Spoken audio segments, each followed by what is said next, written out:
nós sempre desejávamos. Hoje o cara diz, boa sorte, não é verdade? Antigamente não, o cara dizia que tudo que você fazia, você sempre procurava um bom fim. Que você, na morte, você também tivesse um bom fim. Ninguém quer morrer, ninguém gosta, nem gostaria de morrer de uma maneira trágica. Todo mundo gostaria de ter uma morte com um bom fim.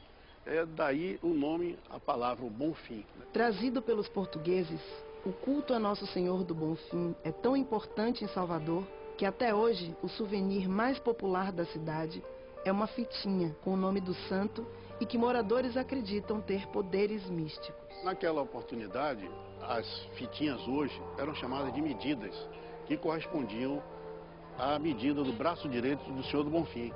E essas medidas foram criadas no sentido de angariar recursos.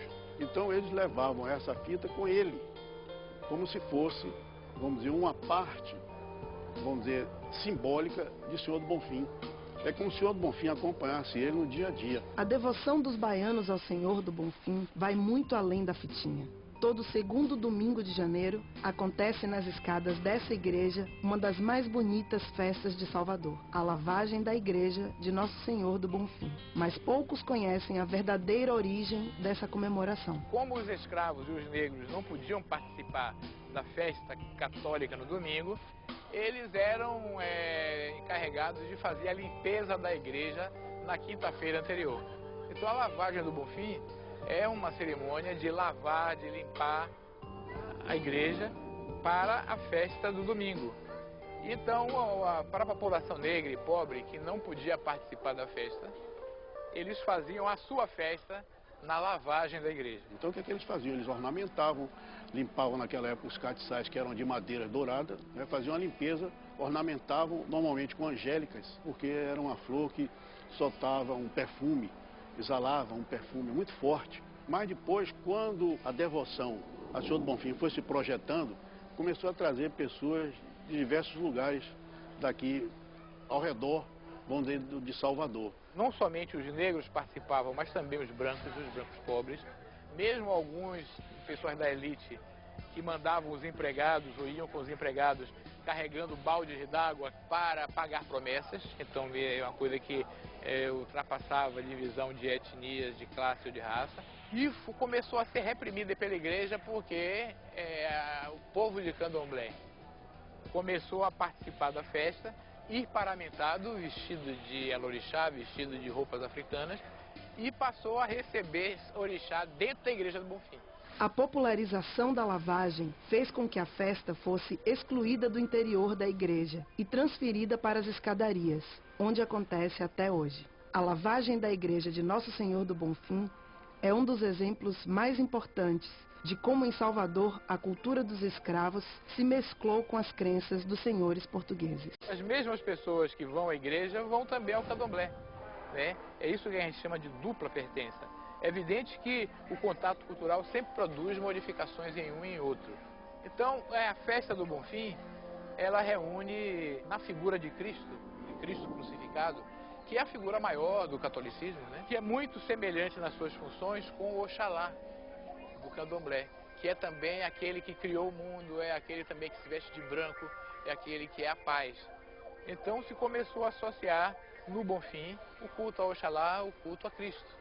E a festa do Bom Fim simboliza muito isso, um convívio, uma convergência entre o catolicismo e o candomblé. A seguir no Cidade Secreta, vamos descobrir os segredos da construção de uma das obras mais ousadas de sua época, o elevador Lacerda. E vamos revelar também os mistérios de um dos principais pontos turísticos de Salvador, o Mercado Modelo, que foi misteriosamente incendiado 2 vezes. O elevador Lacerda é um dos meios de transporte mais importantes de Salvador. Ele leva diariamente 28 mil pessoas da parte baixa à parte alta da cidade. Mas poucos conhecem a história do homem visionário que gastou toda a sua fortuna para construir esse elevador.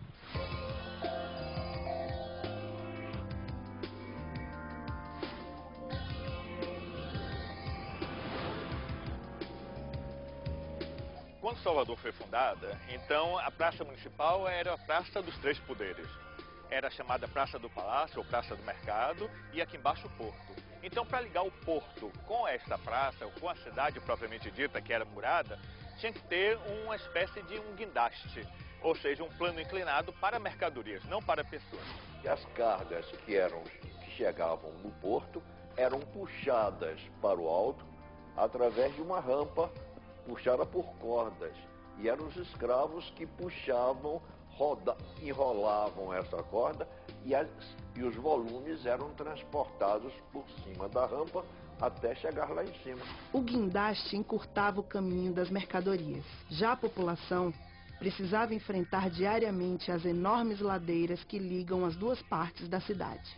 Filho de uma das famílias mais ricas de Salvador, Antônio Lacerda tinha uma solução para esse problema: construir um elevador de 70 metros de altura que perfurasse a rocha até a Cidade Baixa. Foi uma obra de engenharia fantástica, principalmente se nós considerarmos que foi feita por um homem que não era engenheiro. Ele contou com a ajuda do irmão. O irmão era engenheiro, mas ele não era. Ninguém acreditava que fosse possível. Naquele tempo não existia eletricidade. Naquela época, o maior elevador do mundo era o do Albert Hall, em Londres, com 47 metros de altura. Realizar um projeto desse tamanho no Brasil parecia impossível. Ignorando a opinião pública, em outubro de 1869, Antônio de Lacerda começou a construção de uma das obras mais ousadas de sua época: um elevador hidráulico perfurando o morro que dividia a população de Salvador. Então a rocha foi perfurada para que duas cabines descessem por dentro da rocha até chegar ao nível do chão na Cidade Baixa. E lá na Cidade Baixa teve que ser construído um novo túnel para chegar até o ponto em que as cabines chegassem embaixo. Era um elevador hidráulico na base de injeção de água. Era um grande parafuso sustentando as cabines. Quando uma cabine descia, a outra subia. Era uma alternativa, obviamente. A obra demorou 4 anos para ficar pronta. E em dezembro de 1873, a sociedade baiana se reuniu em massa para assistir sua inauguração. O primeiro trajeto das cabines para considerar inaugurado, ele fez questão de descer, porque todo mundo tinha medo de que não desse certo. Então ele, para demonstrar que era seguro, ele entrou na cabine e fez o trajeto até lá embaixo, a Cidade Baixa, e depois subiu na cabine até a Cidade Alta. A notícia que se tem da época é que foi muito festejado, né? Que foi algo assim impactante, muito bem recebido pela população. Então o elevador Lacerda era um equipamento de conforto para a população.